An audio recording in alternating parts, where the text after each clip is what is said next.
Today on this morning assembly program, I want to deliver a lecture before you, and the title of my lecture is Light Reflection and Refraction. Light Reflection and Refraction. पहले मैं आप सबसे गुजारिश करती हूँ कि आप अच्छी तरह से मेरी तरफ तवज्जो दें, क्योंकि मेरा जो आज का लेक्चर है वो काफ़ी इंटरेस्टिंग होने वाला है। मैंने अपने साथ कुछ चीज़ें लाई है और उन चीज़ को देखकर आपको अच्छे से समझ में आ जाएगा how the light is refracted. तो मैं आपको गुजारिश करती हूँ मेरी तरफ ध्यान रखिए ताकि आपको समझ में आ जाएगा। हमारी डेली लाइफ में बहुत सारी ऐसी वाक़ा पेश आते हैं, हम मिरर में अपने आप को देखते हैं, कैसे देखते हैं, हाउ इज इट पॉसिबल, तो आपको अच्छे से समझ में आ जाएगा। आप मेरी तरफ ध्यान दीजिए। मैं आज यहाँ पे ये डिस्कस नहीं करूंगी कि laws of reflection, angle of incidence is equal angle of reflection, वो मैं बिल्कुल भी यहाँ पे डिस्कस नहीं करूंगी। मैं सिंपल में आपको लाइट के रिलेटेड जो टर्म्स है वो मैं आपके सामने बयान करना चाहती हूँ, तो आप मेरी तरफ ध्यान रखिए। सबसे पहले जिस पॉइंट के बारे में डिस्कस करेंगे वो है सोर्स। सोर्स का मतलब क्या होता है मैं इसमें डिफाइन नहीं करूंगी, क्योंकि उर्दू में आपको सबसे ज्यादा समझ में आ जाएगा। सोर्स का मतलब क्या होता है? सोर्स का मतलब है कोई भी ऐसी चीज जिससे आपको कुछ हासिल हो जाए, मुस्तफीद के लिए, जो आपके फायदे के लिए कुछ हो। सबसे बेस्ट एग्जांपल जो यहाँ पे है सन। आप देख लीजिए सन की तरफ, हमें सन से क्या मिलती है? एनर्जी मिलती है सन से। तो जब सन ने हमें एनर्जी दी तो हमारे लिए क्या बन गया? सोर्स बन गया ना। तो वो हमारे लिए सोर्स बन गया, उससे हमें लाइट मिलती है, वो हमारे लिए सबसे ज्यादा इंपॉर्टेंट है, तो हमारे लिए सोर्स बन गया।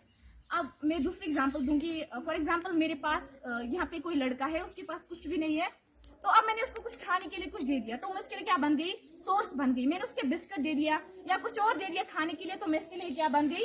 एक सोर्स बन गई। तो इसको हम कहते हैं सोर्स। अब इसके टू टाइप्स, हम लाइट पढ़ते हैं ना, तो लाइट के रिलेटेड जो सोर्स, उसका मतलब क्या होता है? उसका मतलब है कोई भी ऐसी चीज जिससे हमें लाइट हासिल हो, उसको हम क्या कहते हैं? सोर्स कहते हैं। इसके टू टाइप्स है, एक है सेल्फ ल्यूमिनस और दूसरा है नॉन ल्यूमिनस। सेल्फ रहे, नॉन ल्यूमिनस जलता है, एक खुद, मतलब सेल्फ मीन्स खुद, जिसकी अपनी लाइट हो, जो अपनी लाइट एमिट करे, उसको हम कहते हैं सेल्फ ल्यूमिनस। और नॉन ल्यूमिनस इसका अपोजिट है, जिसकी अपनी लाइट नहीं होती है, जो दूसरे पर डिपेंड होता है। तो सेल्फ ल्यूमिनस में एग्जांपल, बेस्ट एग्जांपल जो बार बार हमें मिल रही है ना, वो है सन। आप देख लीजिए, सन से हमें लाइट मिलती है हमें, तो वो नेचर में एग्जिस्ट है, नेचुरल है, तो क्या है? Self luminous. अब घर में एक्सपेरिमेंट कीजिए, आप एक बंद कमरे में हो जाइए जहाँ पे लाइट की कोई गुंजाइश ना हो, वहाँ पे टेबल होगा, बुक होगा, चेयर होगा और खुद भी होंगे, और अब अचानक से लाइट हो गई, मतलब वहाँ पे लाइट है ही नहीं, तो आपको कुछ दिखाई देगा नहीं ना, आपको कुछ भी दिखाई नहीं देगा। अब आपकी कोई भी मामा आ गई या कोई आ गया, उसने जो बल्ब उसको बल्ब स्विच उसको ऑन किया, तो आपको सब कुछ दिखाई देगा। तो आप सोचोगे ऐसा कैसे हुआ? तो मैं आपको बता दूंगी, वहां पे मिरर भी मौजूद है। आप ऐसे समझ लीजिए कि वहां पे मिरर भी मौजूद है। मिरर में आपको अपनी कैसी शक्ल दिखाई देती है? तो मेरे पास फॉर एग्जांपल ये मेरे पास मिरर है, मैं यहाँ पे खड़ी हूँ फॉर एग्जांपल, मुझे अपना आप मिरर में कैसे दिखाई देता है? जो ही लाइट आ जाती है तो वो मुझ पे पड़ी, मुझ पे लाइट रिफ्लेक्ट हुई, वो आईने की तरफ चली गई, आईने ने फिर से रिफ्लेक्ट किया मेरी तरफ, तो मुझे अपनी इमेज आईने में दिखने लगी। तो ये होता है रिफ्रैक्शन। आई होप आपको अच्छे से समझ में आया होगा। अब हम बात करेंगे मीडियम की। मीडियम का मतलब क्या होता है? मीडियम का मतलब होता है कोई भी सबस्टेंस जिसमें लाइट ट्रेवल करे, जिसमें लाइट पास हो जाए, उसको कहते हैं मीडियम। सबसे, मैं किसी वैक्यूम चैम्बर में खड़ी तो नहीं हूँ, मैं तो यहाँ पे हवा है, तो सबसे बेहतरीन जो मीडियम है वो यहाँ पे क्या है? एयर है। तो मैं आपको बता दूँ, देखिए मेरे पास टॉर्च है, मैंने इस तरह टॉर्च डाली, आई डोंट नो आपको विजिबल होगा या नहीं, बट फिर भी I am trying my best. तो आप देख लीजिए लाइट ट्रेवल हो रही है, प्रोपेगेट हो रही है ना, मतलब कोई भी इसे रुकावट नहीं आ रही है। तो मीडियम का मतलब क्या समझा आपने? मीडियम कोई भी सबस्टेंस जिसमें लाइट ट्रेवल करे, उसको हम कहते हैं मीडियम। इसके तीन टाइप्स होते हैं मीडियम के, और एक होता है ट्रांसपेरेंट, पहला वाला है ट्रांसपेरेंट, दूसरा वाला है ट्रांसल्यूसेंट, तीसरा वाला है ओपेक। ट्रांसपेरेंट, ट्रांसल्यूसेंट और ओपेक। अब आप कंफ्यूज हो जाओगे, ट्रांसपेरेंट और ट्रांसल्यूसेंट ये दोनों टर्म तो रिलेटेड लग रही, कंफ्यूज होगा, तो मैं आपको बता दूंगी। ट्रांसपेरेंट का मतलब होता है जिसमें लाइट अच्छे से ट्रेवल हो जाए, जिसमें मतलब उसमें रुकावट नहीं आती है, कोई भी रुकावट नहीं आती है, लाइट ट्रेवल हो जाती है, उसको क्या कहते हैं? ट्रांसपेरेंट। मैं आपको समझाऊंगी। आप देख लीजिए, आपको लाइट दिखाई दे रही है, मैं नहीं जानती, लेकिन फिर भी आप देख लीजिए, इसमें लाइट ट्रेवल हो रही है ना, और ये कोई भी रुकावट नहीं आ रही है, इसमें लाइट ट्रेवल हो रही है। आप हो रही है ना, दिखाई दे रहा है आपको? इसमें लाइट ट्रेवल हो रही है, तो इसको क्या कहेंगे? ट्रांसपेरेंट है। ये कोई मतलब ये लाइट को रुकने नहीं देता, अच्छे से लाइट ट्रेवल हो रही है, इसको कहते हैं ट्रांसपेरेंट।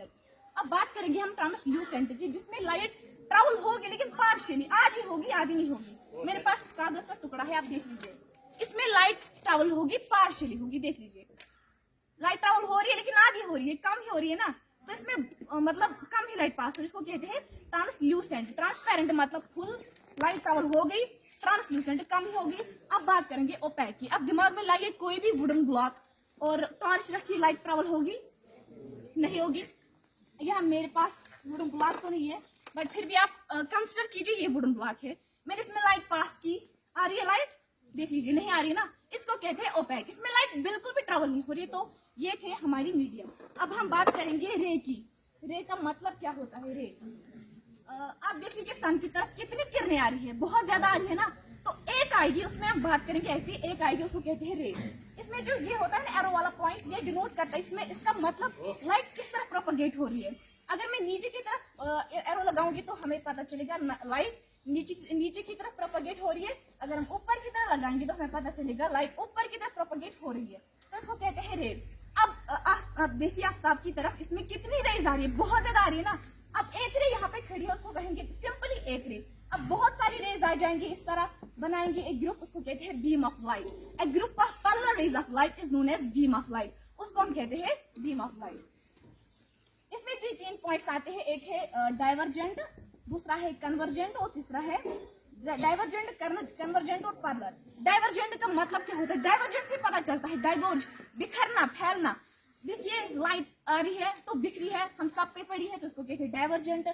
मैं आपको बताऊं कि एक पॉइंट है, यहाँ से कोई भी रे निकली, ये वाली इधर इधर इधर, तो ये बिखर गई ना, इसको कहते हैं डाइवर्ज, जब फैल जाए। अब दूसरा है कन्वर्जेंट, जो एक ही पॉइंट पे मीट हो जाएंगे। यहाँ से एक रे निकली, ये यहाँ पे चली गई, दूसरी वाली भी यहाँ पे, ये एक ही जगह मीट होगी ना, उसको कहते हैं कन्वर्जेंट। पैरेलल में एक ही लाइन में चलते हैं, वो देख लीजिए, ये एक रे, ये दूसरी रे, ये तीसरी रे है पैरेलल। तो अब बात करूंगी मैं रिफ्रैक्शन की, जो सबसे ज्यादा इंपॉर्टेंट है। मैं आप सबसे गुजारिश करके मेरे ध्यान रखिए, रिफ्रैक्शन जो बहुत ज्यादा इंपॉर्टेंट है। आई होप एक्सपेरिमेंट के थ्रू आपको अच्छे से समझ में आ जाएगा रिफ्रैक्शन। रिफ्रैक्शन का मतलब क्या होता है? The phenomena of bending of light when it passes from one medium to another medium. मैंने क्या कहा, नहीं आया ना समझ? कोई बात नहीं, मैं आपको समझाऊंगी। रिफ्रैक्शन का मतलब क्या होता है? कोई भी लाइट जब एक चीज मीडियम में दूसरी मीडियम की तरफ चली जाए, वो बेंड होगी। Bending of light is known as refraction. अब याद दिलाई, पुराने जमाने में कोई भी आदमी हुआ करता था साधु, वो एक कटोरा लाता था, उसमें कॉइन रखता था और फिर कहता था लोगों को देखो कॉइन दिख रही है, लोग कहते थे नहीं कॉइन तो दिख नहीं रही है। आप इसी तरह याद दिलाइए, उसमें क्या था, फिर क्या कहते थे लोग, ये जादू होता था कि अब हमें तो इसमें कटोरे में कॉइन है ही नहीं, हालांकि उसमें थी कॉइन। तो बात क्या थी, हमारी आंख हम यहाँ से दिख रहे, फॉर एग्जाम्पल ये हमारी आई है, ये कटोरा है कोई, इसमें उसने कॉइन रखी, फिर लोगों को बताता था देखो इसमें कॉइन है, लोग कहते थे नहीं कॉइन तो है ही नहीं। अब मैं बताऊंगी उन्हें कॉइन क्यों नहीं दिखती थी। इस कॉइन से जो रेज आती थी ना, वो यहाँ पे टकराई जाती थी इस तरह, तो हमारी आंख यहाँ है, वो तो हमें हमारी तक पहुंचती नहीं थी। अब दूसरी वाली भी आई, यहाँ से टकराई, कुछ यहाँ चले गए, हम यहाँ थोड़ी खड़े हैं, हम यहाँ पे खड़े हैं, अगर हम यहाँ होते तो हम अच्छे से दिखाई देता। तो इस तरह वो टकराई जाती थी, हमें कुछ भी दिखाई नहीं देता था। अब जब वो उसमें पानी डालता था तो लोगों को कॉइन दिखने लगती थी, लोग हैरान हो जाते थे, ये तो जादू हो गया। हालांकि वो जादू नहीं था, वो सिंपली रिफ्रैक्शन थी, लेकिन पुराने जमाने में उनको पता नहीं था कि वो रिफ्रैक्शन है। तो उसमें जब उसने पानी डाली, अब मैंने ये वाला कटोरा फिर से, अब यही कंसिडर कीजिए, ये कटोरा यही है, इसमें मैंने कॉइन डाली, अब इसमें पानी दी, ये सिंपल यहाँ पे कॉइन कटोरा था, कुछ दिखाई नहीं दिया। रिफ्रैक्शन हुई इस तरह, वो हमें दिखाई नहीं दिया। अब जब मैंने इसमें कॉइन डाली, अब इसमें पानी डाली उसने, तो आप अच्छी तरीके से जानते, अभी मैंने कहा ना बेंडिंग ऑफ लाइट, एक मीडियम से दूसरी मीडियम, अभी मीडियम क्या है यहाँ पे, कटोरा है ना यहाँ पे, अब ये बाहर जाएगा। अब जो ही मैंने इसमें ये डाली, वाटर डाला, तो फिर क्या हुआ, रिफ्रैक्शन हुई, हमारी आंख यहाँ पे खड़ी है, लाइट क्या हुई, बेंड हुई, हमारी आंख तक पहुंच गई वो, तो हमने कॉइन देख ली। दूसरी रे भी आई, पानी के साथ टकराई, उसने बैंड की, लाइट अपनी पाथ चेंज की, तो हमें ये दिख रही। तो इसलिए लोग कहते थे जादू हो गया, हालांकि वो जादू होता ही नहीं था।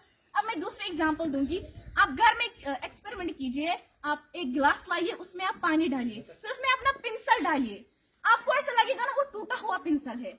लगता है ना कभी जब हम पानी में डालते हैं ना वो पिंसल गिलास में, आपको लगता है टूटा हुआ, वो ऐसा क्यों लगता है मैं आपको बताऊंगी। वो इसलिए हमें लगता है, फॉर एग्जाम्पल मेरे पास एक गिलास है, इसमें मैंने पिंसल ग्लास और पेंसिल। मैं यहाँ से देखती हूँ तो यहाँ पे एक रे आई, अच्छे से मुझे दिखा कि ये पेंसिल है सिंपली। हाँ, अब मैंने इसमें पानी डाल दी। जो ही मैंने इसमें पानी डाल दी तो हमें क्या लगा, पेंसिल टूटा हुआ दिखा हमें। अभी तो मैंने अच्छा, अब सोचेंगे अभी तो मैंने अच्छा खासा पेंसिल डाला था, अभी टूटा हुआ दिख रहा है, तो व्हाट इस मतलब इसके पीछे रीजन क्या है, तो मैं आपको बताऊंगी। अभी मैंने कहा ना, जब एक मीडियम से दूसरी मीडियम तक जाती है ये लाइट, तो वो रिफ्रैक्ट होती है, बेंड होती है। तो यहाँ से और एक रे निकली, वो भी हमारी आंख तक पहुंची। अब हमारा दिमाग, मतलब हमारे दिमाग को इमेज बनानी है। हमारा दिमाग कहता है जहाँ पे दो रेज मीट होगी वही में इमेज बन जाएगी। अब हमारा दिमाग जो है वो कहता है कि इसकी ओरिजिनल पोजीशन में लूंगा, वहीं पे इमेज बन जाएगी। जो ही वो उसकी ओरिजिनल पोजीशन, फॉर एग्जांपल यहाँ पे बैंड हुई ना, वो उसकी ओरिजिनल पोजीशन को वापस यहाँ पे लाता है, यहाँ पे। तो उसे दिखता है कि इमेज यहाँ पे बन गई, दिखता है ना, ये हमें दिखता है कि ये टूटा हुआ पेंसिल है, इसलिए हमें दिखता है कि हमारा पेंसिल टूटा हुआ है। तो ये जो शिफ्ट है ना, यहाँ से लेकर यहाँ तक, इसकी जो सच्ची जिसकी पोजीशन थी ना, तो वो यहाँ से चेंज हुई, ओरिजिनल पोजीशन पे आई। तो उसको कहते हैं लेटरल शिफ्ट और लेटरल डिस्प्लेसमेंट, जो सबसे ज्यादा इंपॉर्टेंट है। इसी को कहते हैं लेटरल शिफ्ट और लेटरल डिस्प्लेसमेंट। तो आई होप आपको अच्छे से समझ में आ गया होगा। तो this was all about my lecture. Thanks, have a nice day.